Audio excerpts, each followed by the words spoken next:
All rise.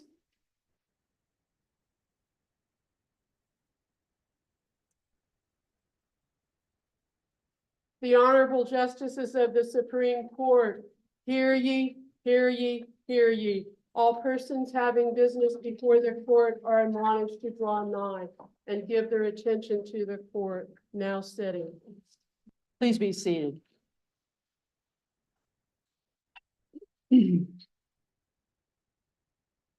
Good morning and welcome to the Kansas Supreme Court this morning.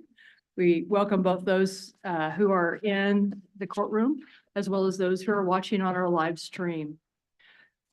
We only have one case on the morning docket, and I will call that case at this time.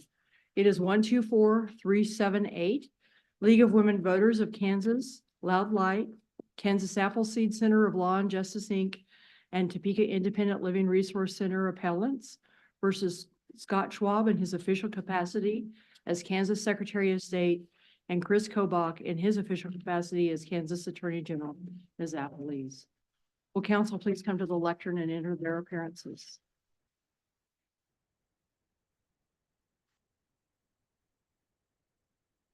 Good morning. May it please the court. We represent the appellants. My name is Pedro Irigaray. We represent League of Women Voters of Kansas, Loud Light, Kansas Appleseed Center for Law and Justice, Inc., and Topeka Independent Living Resource Center. We're present and ready for argument. Good morning. May it please the court, Elizabeth Frost, also representing the appellants. Madam Chief Justice, I would like to request 3 minutes for rebuttal. 3 minutes is granted. Thank you. Thank you, counsel.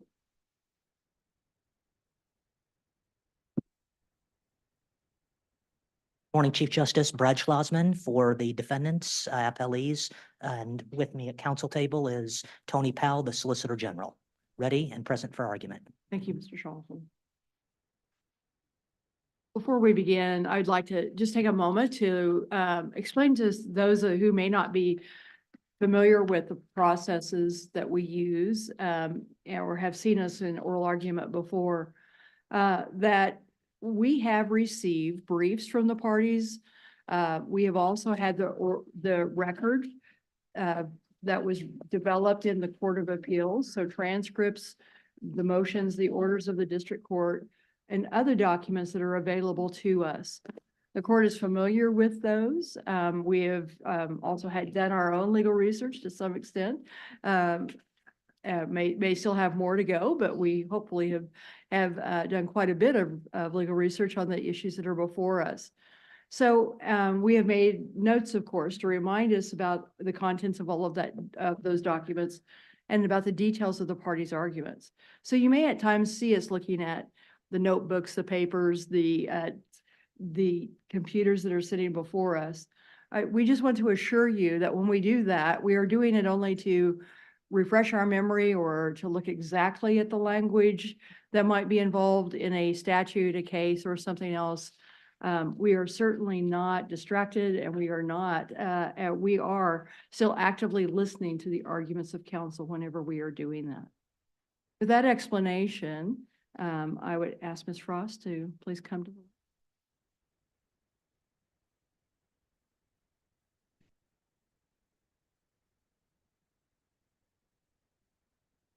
Good morning. May it please the court. My name is Elizabeth Frost. I'm here on behalf of the appellants today.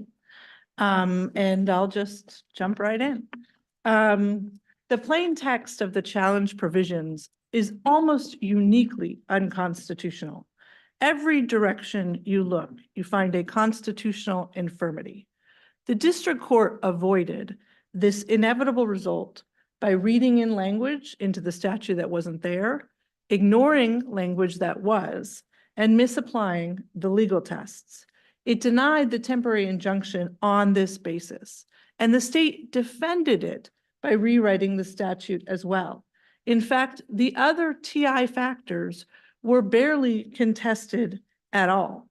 When the district court's errors are corrected, the only conclusion is that the laws are unconstitutional, either because they're vague, overbroad, or impermissible content-based restrictions, or all of the above. This, Do you have one that's stronger than the others, or what do you, if you could prioritize, how would you approach it in terms of vagueness, overbroad, and facially?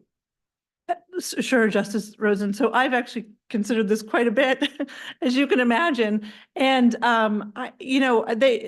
are, I think, uniquely infirm. I think that in a lot of ways, vagueness is maybe the clearest path under this court's precedent. If you look at the State v. Harris, that of course laid out the test for vagueness and emphasized that although often when we talk about vagueness, we talk about the notice given to the parties, that actually the second piece of vagueness, the risk of arbitrary enforcement may be even more problematic because it, of course, moves away from the legislature, the decision of what is criminalized, and instead gives that to the courts and to law enforcement. And this case, in a lot of ways, is like Harris in the sense of the record. We don't have to guess as to whether different government officials might read the law differently. We know they do. I think the risk of arbitrary enforcement is so high. On the notice piece, that alone, frankly, is enough to invalidate the statute. But on the notice piece, the statute also has some afflictions like the stalking statute at issue in Bryan, where it both lacks a subjective intent requirement. And this is one of the things, of course, the district court did, which was replace an explicit knowing intent requirement with a subjective intent requirement. And it lacks a reasonable observer requirement as well. For the triggers 2 and 3 are both really about how the speech appears to other people.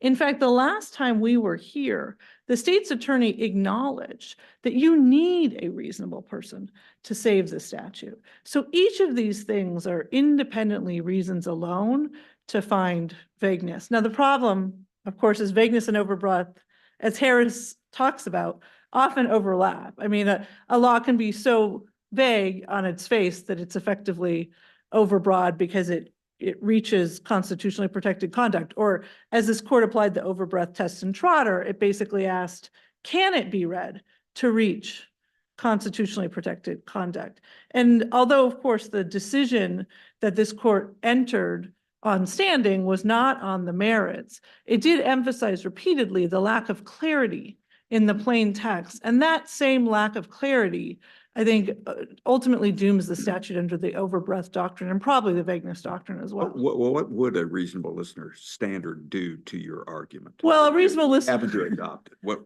It would solve one problem in a statute that I think is just, I mean, is sort of rotten to its core in many different areas. I think I mentioned just last time we were here, I think someone asked me, would a reasonable listener standard save the statute? And the answer is no. It might save a different statute, but that's just sort of another piece of it.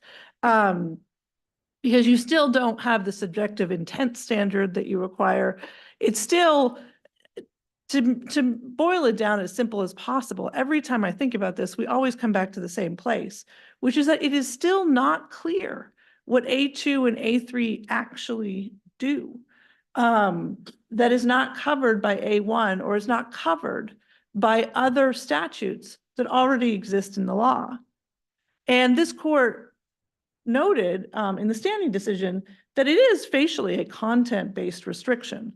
So then the question just becomes, is it a permissible content-based restriction? And of course, content-based restrictions are generally not permissible, except in the very narrow areas where they are addressing speech that is entirely outside the First Amendment's protections. But that's not A2 and A3. One of the things that I've been thinking about a lot that I think is really interesting is the same time this law was passed, there was another law that was passed by the Kansas legislature, and it became an issue of a federal court lawsuit, Vote America v. Schwab.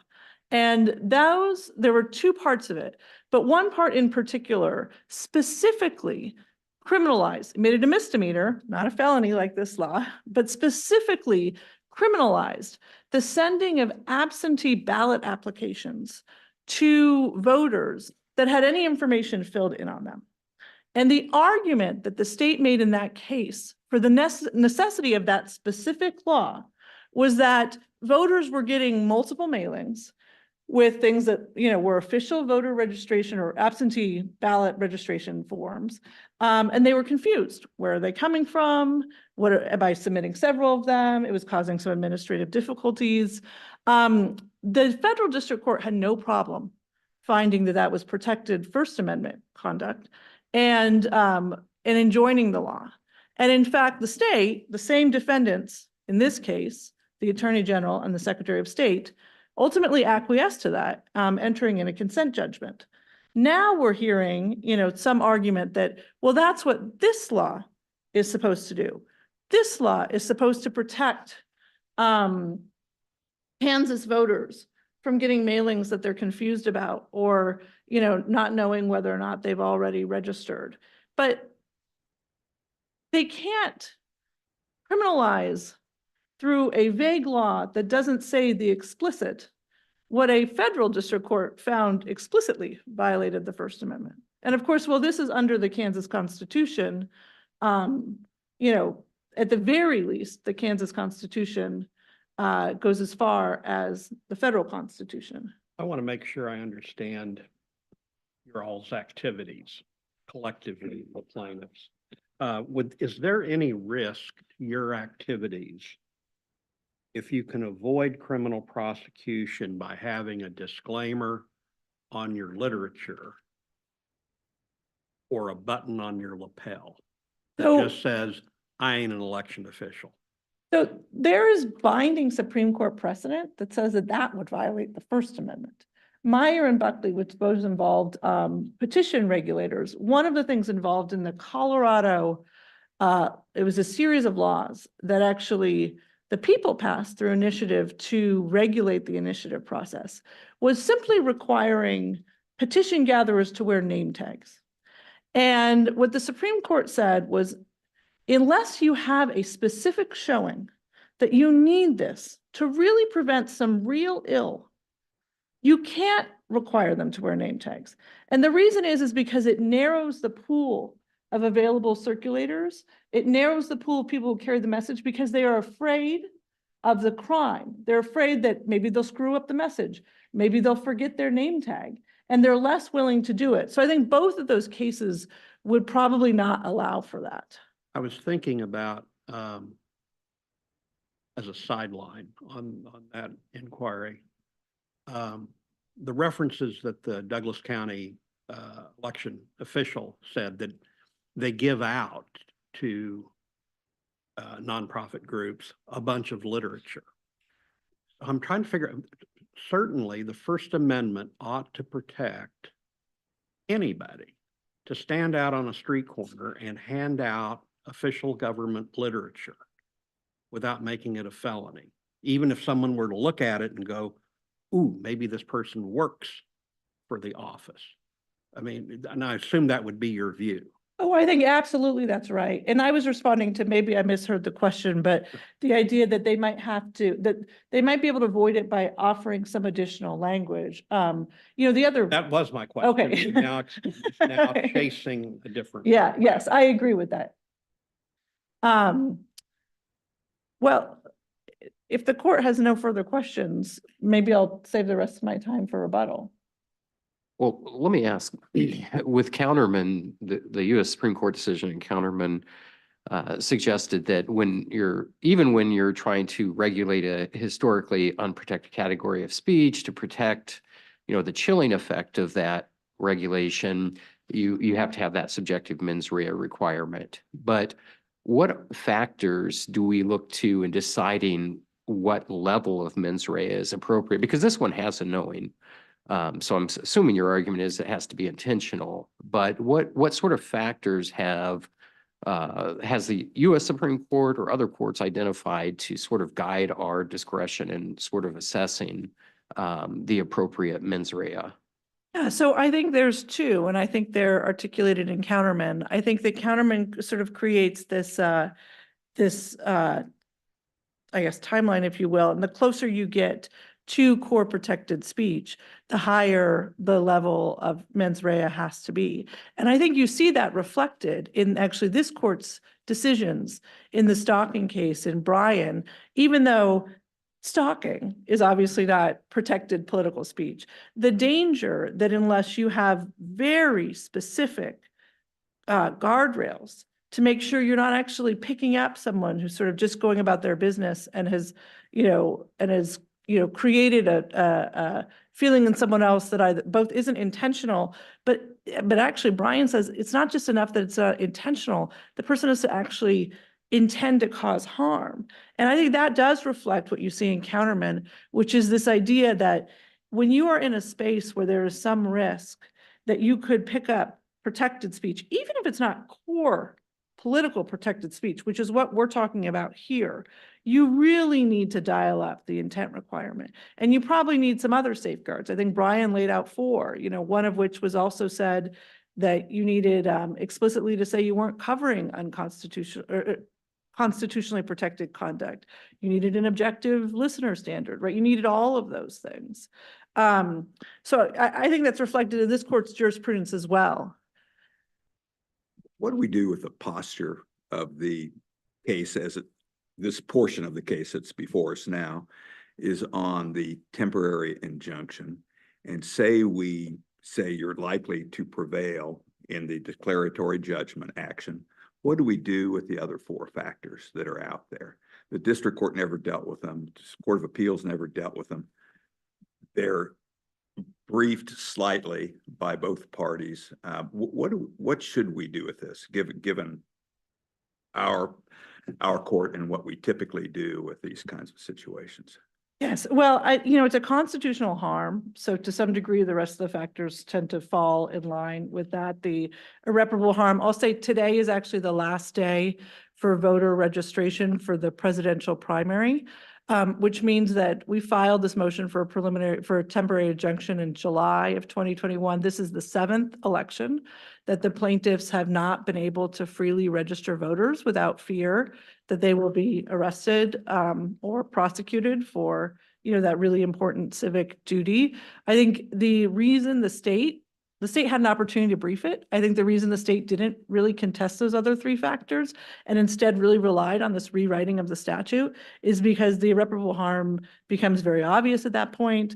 The public interest surely enables this. I think the only argument the state made on the other factors was that it would hurt them to not be able to enforce the law. But of course, there's no right for a state to enforce an unconstitutional law. So, I think given under this court's rules, it can reverse. 8.03J4, right? This court can remand to the district court for reconsideration of issues in light of the authority identified in the order, or may dispose of the issues as it deems appropriate. So I think this court could absolutely enter an injunction if it wanted to, or could remand to the district court and say, these laws are unconstitutional on their face. They're very likely to succeed on the merits. The rest falls, and please enter a temporary injunction as quickly as possible. Every single day that goes by that the plaintiffs are under this threat is a harm not just to them, but to the public. Thank you very much.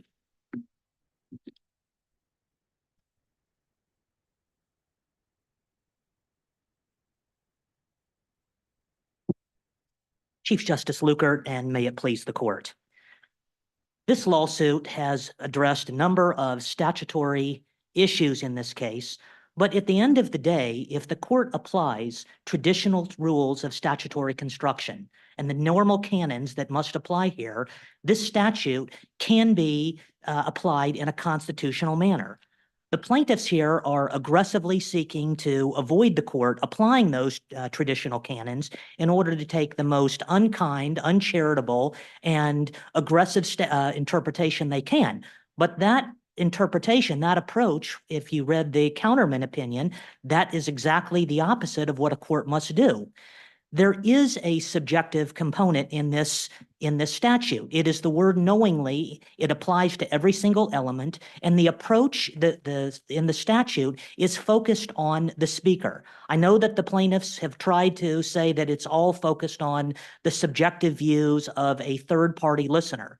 And that's how they want to read the statute, because that would then aid them in invalidating it entirely. But if the court interprets it in a manner that focuses on the speaker, that says that requires the speaker knowingly have that mens rea, and even if the statute theoretically could be read in the way that the plaintiffs want to read it, cases like Alanis, cases that we've cited in our brief, including from this court in interest of MML and State v. Clark, the Hansen case from 2023, the Ruan case from the U.S. Supreme Court in 2022, all of those cases say that a court, in evaluating a First Amendment challenge, a free speech challenge here in this case under the Kansas Constitution, has a duty to, if necessary, insert words in order to ensure that the plaintiff, that the speaker, the defendant in these kind of cases, have the requisite degree of criminal culpability in order to ensure that the only thing prohibited is non-protected conduct. And in this case, what's happened is that the focus on the statute is trying to address trying to prohibit individuals from confusing voters. That is the kind of conduct that the Supreme Court has held is important to regulate. They held that in the Burson v. Freeman case. Counsel, yes. I'll stop you there and just, Sure. the question in the back of my mind is, it strikes me that that the argument you're making stumbles over what is really a fact question, which is the record provided by the plaintiffs below made factual allegations with respect to this very thing, the word knowingly. And the allegation was, we know that I think this court characterized as unreasonable listeners out there who will unreasonably misunderstand our speech. And this court accepted those allegations as true for the purposes of the standing portion of the case. And I don't think the state challenged that. But well, I guess the question is, does that tie our hands? Like, how can we reach your legal argument when we are stuck with that factual claim? I would say that if you interpret the statute as a legal matter, what they're alleging is that they know that people are confused. But at the same time, in their allegations, it's also uncontested that they never knowingly misrepresent themselves as election officials. So essentially what they're saying, and when people ask, they tell those individuals, they disabuse them of any notion that they are in fact election officials. But the knowing mens rea does not modify representing self as election official. It modifies giving the appearance of being an election official. And that, as I understand, at least that's the core of the plaintiff's argument. Well, I think that in 21-5202, the knowingly modifies every single element of the statute. And I think that I believe that's in subsection F or subsection I. But the fact of the matter is that if there is that knowing requirement that's going to apply to every aspect of their conduct, and when they encounter someone who says, gee, are you an election official? And they tell them, no, we're not. What they know is that voter is no longer confused. And so I don't understand how the knowing element, if they actually apply that to, if that provision is applied to every single element of the statute, including the reasonable component, which is in there in 21-5202F, I think that makes it a strong case for the statute being focused on their own mental state, their own scienter, which is a knowing standard, and that under the counterman reasoning is adequate. I understand that for A1 and they are representing themselves as an official, but I'm not sure I fully follow your argument about engaging in conduct that gives the appearance of being an election official. My understanding from what you said is that they clarify that, but what happens to the unreasonable person who is also a silent person and doesn't give any indication that they think they're an election official? Thank you. Yes, and I think that then we retreat to cases like Alanis and Ruan, where we say that there needs to be that criminal culpability. And so if they didn't have that element of criminal culpability when they're engaging in that particular conduct, then there's no way that they could be convicted. The So- problem is Justice Stiegel has got, I think we're back in that circle of they have engaged in the knowing culpability because they know people can be confused. And it doesn't say that they are, that it just says that they can, that it gives the appearance. Well, and I will acknowledge that this legislation did not represent the high watermark of legislative draftsmanship. But I think that when you apply the statute in a manner that is designed to allow it to pass constitutional muster, which under the case law, I believe that's what the court must do, I think that it can be read in a way that would then ensure that the individual has that sufficient criminal culpability in every aspect of its conduct. And so, We need to read in to the statute to make it constitutional in your view. well, I think that what your first is ensuring, and this is, and I don't know if you want to call it reasonable, reading into it or simply construing it in a way, but regardless sort of semantics. But first, I think that there is a reasonable person standard and in the individual who is the listener, but also I I'm think sorry, that, counsel, is that a jury question?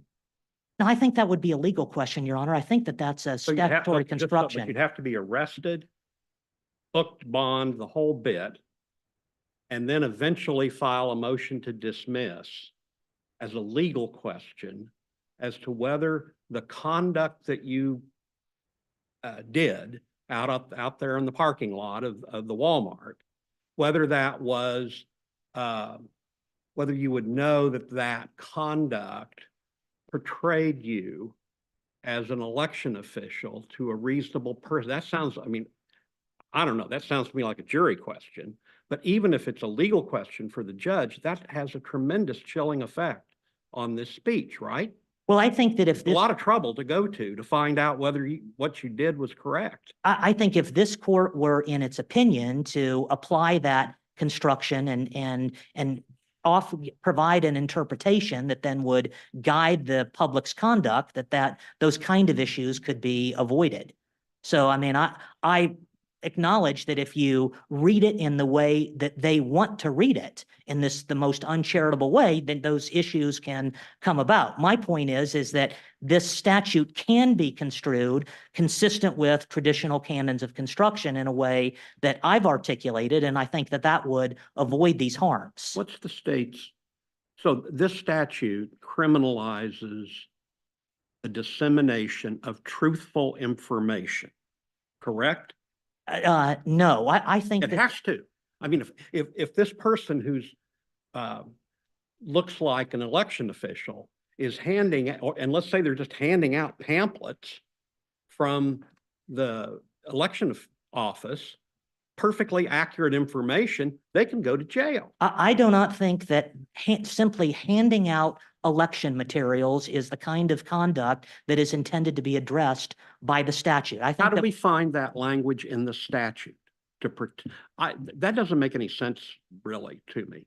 I think that the way the statute can be construed is to knowingly engage in that conduct that causes a person to think that you're an election official. And by that, it would be encompassing conduct like using telling individuals that you are, that you are an election official. That can be part of the A1, but more subtle conduct like using official forms, like taking county letterhead, for example, and writing on it without authority, without permission, and disseminating that to the voters that then cause them to be influenced by that decision. If it's simply handing out literature, I don't think that there's a reasonable argument for construing that as knowingly engaging in conduct to make people think you're an election official. I mean, I understand that that's what they're arguing. I just don't think that is. But still, the that's answer to the interpretation. question is it doesn't matter to the state whether the information being disseminated is accurate or not. I don't. It's how the person distributing it acts. Well, right? so I do think, I do think the latter part is true. I think that that is the focus, but I do think that the accuracy of the information can be problematic if there's an attempt to unduly influence a voter. Let me, if I can provide an example. I mean, what if you have, for example, someone who takes a county letterhead and sends that out to voters and says, you must, in this election, you must vote by mail. Okay, that is, that this is now required. I mean, that's not wrong, required. but that's not accurate information, so your hypothetical doesn't fit my question.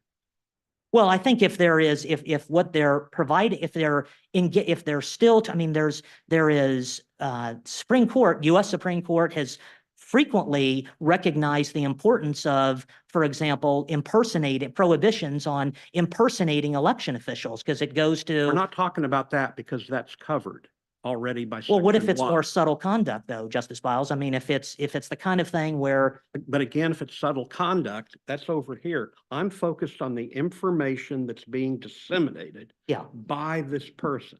And if that's 100% accurate, you can still be prosecuted, right? I think that if there is, I think that to the extent that it is entirely truthful information, then I don't think that that person would be knowingly engaging in as an election official. That's how we would construe the statute, and I would hope that that's how the court would construe that as well. I mean, if you're simply disseminating truthful information, I mean, in their role, handing out literature, for example, I don't think that that violates the statute. Then all you'd have to do is amend the statute to say disseminating false information, voter information, and you've got a much better case. But this statute doesn't care whether the information is false or not. Yeah, I think that what the legislature had in mind, and may not have drafted it in the best possible manner, but I think what they were trying to deal with is the amount of confusion that occurred during the 2020 election when, as a good example, voters were told that they were sending out, the organizations, for example, were sending out literature, and they were going then door to door. And here's another example. I mean, they were going door to door asking voters for specific information.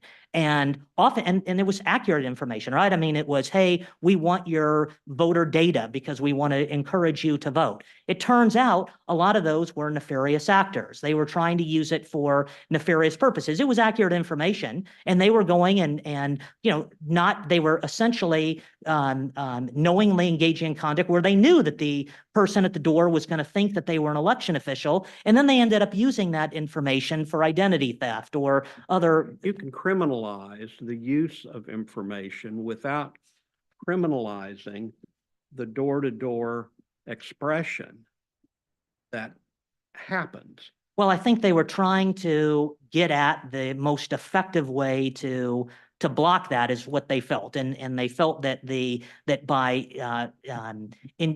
when you come in with the imprimatur of a government official, then that tends to influence the behavior of the election official, of the voters, and I think that was where I know, but in this First Amendment, I mean, you can kill an ant with an atom bomb, and that's pretty effective, but it does a lot more. right. I Before you understand. get into and I'm trying to focus on the narrowly tailored aspect, but okay, I've taken up too much. Counselor, yes, it seems go to ahead. me that the information that this statute is arguably concerned with is not the information being disseminated. It is the perhaps nonverbal information of the status of the speaker. In other words, is the speaker an official representative of a government?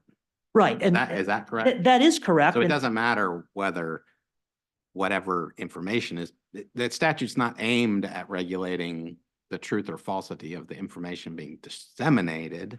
It's aimed at regulating the truth or falsity of the specific information of the status of the speaker. That's exactly right. And it's just like a normal impersonation statute, which the US Supreme Court has said, the reason why those things are permissible is it is designed to protect the reputation and integrity of traditional Well, government And processes. I think you would probably agree. I mean, the whole reason we're here is that this is not a normal impersonation statute. Yes, It that's doesn't right. I mean, we're kind of dealing fit. with more subtle conduct. And I would also point out, I mean, just in Counterman itself, I mean, that case was focused on the views of the listener as well. And the Supreme Court added in a criminal culpability element and said, that recklessness there was enough, but they did allow that statute to pass muster.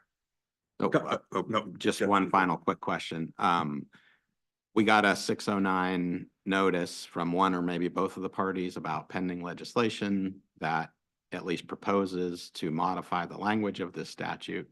I know we have no idea whether that eventually becomes law or not, but since this is probably our only opportunity to ask you the question, if some amendment to this statute were to become law during this session, would that moot all the issues that are now in front of us? I think in this particular appeal, yes. I mean, I would note to the court that bill is above the line today in the House and it's expected to pass the House today. So your And- position is if that passes in whatever form, it moots the issues that we're talking about? Yes, I do think so. And I think that Can is you explain- likely to be, I'm sorry, I didn't mean to interrupt. No, I didn't mean to interrupt you. I'm sorry. I just was going to say that my understanding, and obviously I'm not a legislator, is that it is scheduled to be considered in relatively prompt order. And obviously the legislature will work its will and who knows, how the end process, but I mean, court might consider that there could be a mooting legislation in relatively short order. Can you explain to me on this legislation, the difference between section 1, which is the representing oneself as an election official, and the new section 2, which is engaging in conduct with the intent to cause a person to believe that the person engaging in such conduct is an election official? It seems to me that new section 2 swallows section 1. Unless we apply Well, I think. statutory construction in some way and said it must be trying to get to something else. I think it is designed to deal with more subtle conduct. And in fact, the testimony at the hearing last week was that the kind of situation that I just gave, where you have individuals who go door to door, just as one example, who are, they're sort of not going and they're not being explicit. They're trying to engage in much more subtle conduct, or they're, distributing literature where it's not, are they really impersonating an election official, or are they just, sort of it's a more subtle type of conduct that could reach broader limits. But that conduct that you've just described would be included in a in any kind of representation of an elected official. It's still conduct. I can't separate out one from new section 2.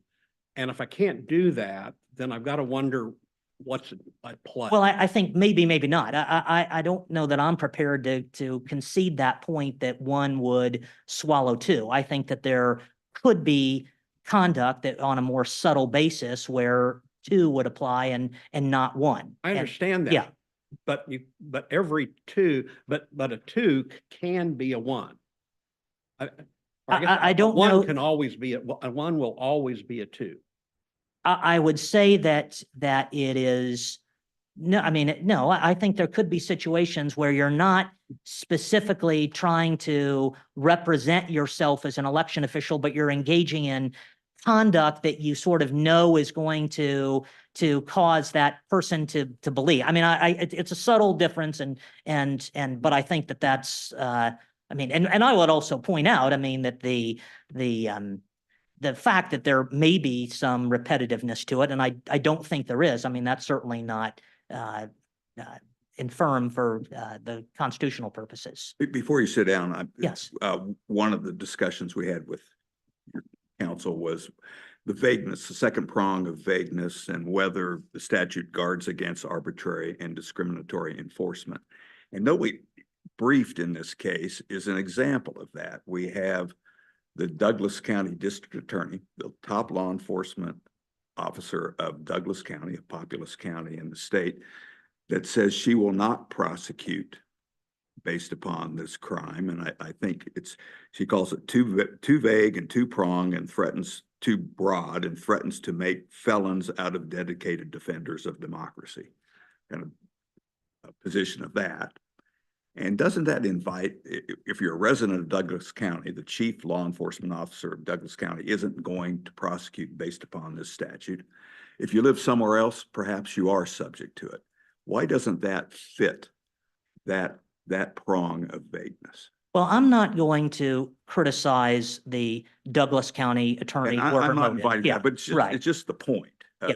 I think, I mean, first of all, as a factual matter below, the Attorney General, former Attorney General Schmidt had issued a press release saying, look, that all statutes are enforced in the state, and if some law enforcement official has a violation of any election statute, and he wasn't even simply referring to this one, and a local district attorney will not prosecute it, then my office will prosecute it. So I think that whatever her motives on that matter, I mean, I don't think that there is anything that would suggest that in Douglas County, those crimes would go unprosecuted as a general matter.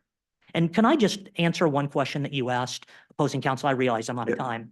It depends which one. No. Well, you had asked, what should we do if the court Yes, ends and up? that was going to be, I had that question for you. Okay, too. great. Yeah, Thank you. Yes. What should- So I mean, I would just first point out that there is no record. I mean, we have some affidavits in this case. And again, I mean, I know that Justice Biles and I had sort of had a dialogue about what we think that the court should do in terms of the statutory construction. But I would also just point out, and you can take judicial notice, if you go to the hearing that was held last week in the House Elections Committee, they've made sort of the sky is falling and, hey, we haven't been able to conduct any voter registration activities for years. But the representative from the League of Women Voters made clear that they are conducting voter registration activities. We also pointed that out in an exhibit to our supplemental brief. But she says, oh, yes, we're still registering voters. We have tables. The only thing that we're doing is that we are, instead of providing the voter with the actual form, we're giving them a QR code. So this notion that oh my goodness, we've had for 21 months now and we haven't been able to do anything. And I would say that that's simply not accurate. But wait a minute, wait a Go ahead, minute. please. Doesn't that just show a willingness to accept the risk? Well, I think that they have said that they have, I mean, they claim though in the factual record that they have cut off all voter registration activities because of this. And that's why they said that there was the imminent harm. So, I mean, my point is simply that it is entirely inconsistent with the representations they made in their affidavits and below. So, sure, I mean, you could make that argument. I'm simply pointing out as a factual matter when they've said that I mean, they have said all along that they have not been doing this. And then at the hearing, they indicated that they had. That was my only point. Okay, if there's no. I have one yeah, final question as I understood your argument, the distinction between A1 versus what is the conduct or communication that's targeted in A2 and A3 is the more subtleties and that maybe implies that you are affiliated with an election official. If that's the case, I would anticipate the opponents would suggest that feeds into their vagueness argument, because what does that mean? I would just like to hear how you would respond to that. Well, I would say that the focus is in our interpretation is focused on the speaker and their criminal culpability. And so if there was no criminal culpability on their part, then the fact that someone might have been confused is ultimately irrelevant because those individuals cannot be convicted. The mens rea and Yes. then the reasonable listener Right. would cure that. That's correct. Thank you. Thank you.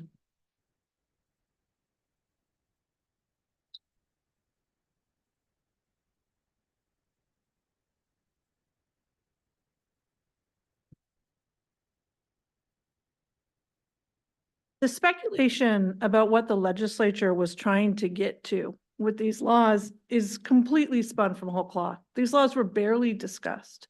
It was a gut and go.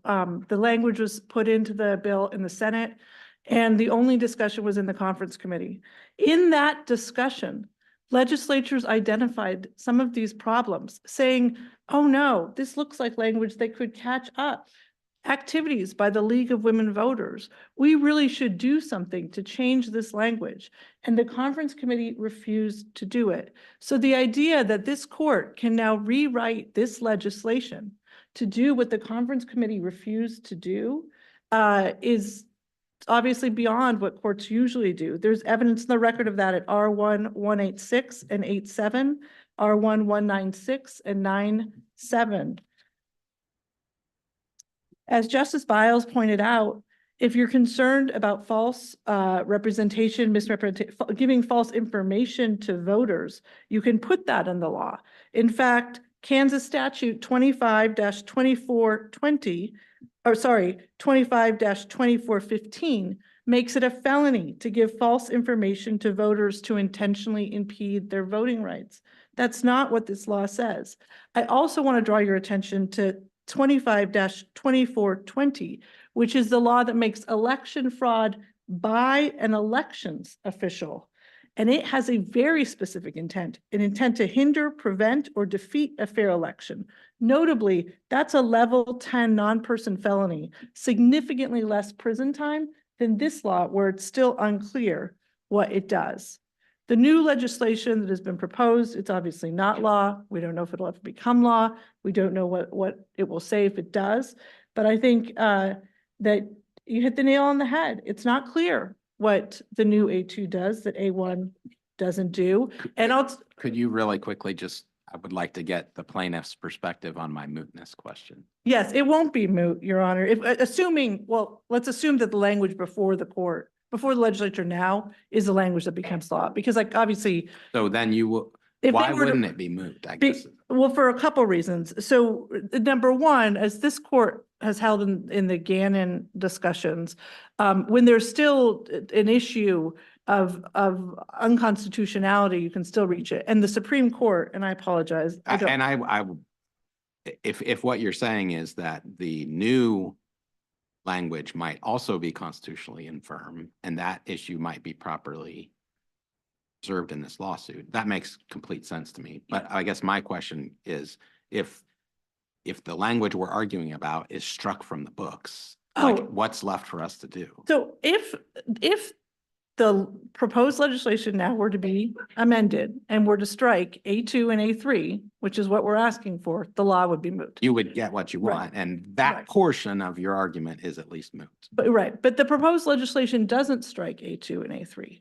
It strikes A2 and it modifies A3. Okay. And so it leaves this other sort of perplexing, what does this mean, engaging in conduct with the intent to cause a person to believe that the person's engaging in such conduct, that what is that's different than A1? There's still a vagueness problem there. And I just want to say, it is, obviously this is all outside the record, and right? But if you go back and look at the legislative discussions in the House Elections Committee, it is very telling. At the first meeting, several of the plaintiffs' representatives testified. I totally disagree with the categorization of the testimony, but we won't get into that.